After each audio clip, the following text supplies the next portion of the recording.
مکہ کے اندر رونے کی آوازیں آ رہی تھی، روزانہ روز رونے کی آواز۔ آپ علیہ الصلوۃ والسلام گلی سے گزر رہے تھے، آپ نے دیکھا ایک شخص چہرے سے کالا، بال گھنگریالے، وہ چکی پیس رہا ہے، رو رہا ہے۔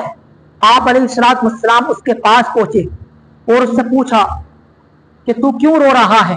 یہ وہ مکی زندگی کہ جس میں آپ پر آپ پر مٹی خاک ڈالی گئی، آپ علیہ الصلوۃ والسلام کے خلاف قتل کی سازشیں کی گئی، آپ علیہ الصلوۃ والسلام اسی مکی زندگی کے اندر جا رہے ہیں تو چکی پیس رہا ہے اور رو رہا ہے۔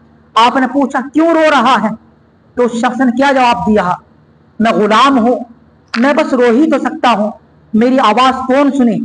اتنے دن ہو گئے، نہ رات میں آرام کیا نہ دن میں آرام کیا، محنتیں کرتا کرتا میں تھک گیا ہوں، مگر میں چونکہ غلام ہوں میں کیا کروں؟ کچھ کر ہی نہیں سکتا، صرف رونے کے علاوہ میرے پاس کیا کام ہے؟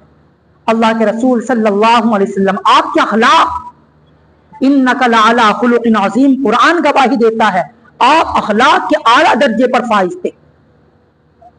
آپ کے اخلاق کیسے ہیں؟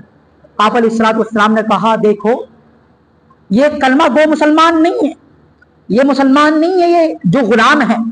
آپ علیہ الصلوۃ والسلام نے کہا کہ اگر میں تیرے مالک سے کہوں تو وہ شاید کہ میری بات نہ مانے، لیکن میں اتنا کر سکتا ہوں کہ تو آرام کر لے، تیری جگہ میں چکی پیس رہا۔ آپ علیہ الصلوۃ والسلام نے اس غلام کو آرام کروایا، خود چکی پیستے گئے۔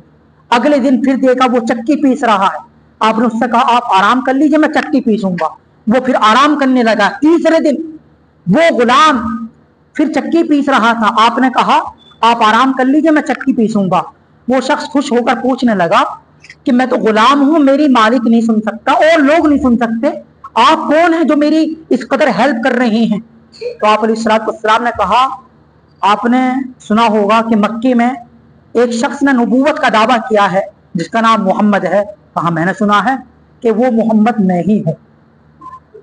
آپ علیہ الصلوۃ والسلام ایک غلام کے ساتھ کس قدر محبت کا، پیار کا، ہمدردی کا رویہ اختیار کر رہے ہیں۔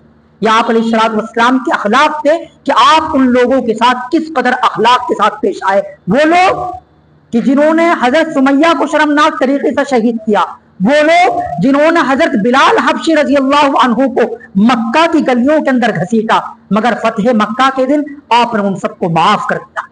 یہ آپ علیہ الصلوۃ والسلام کے وہ مکی زندگی کے حالات ہیں۔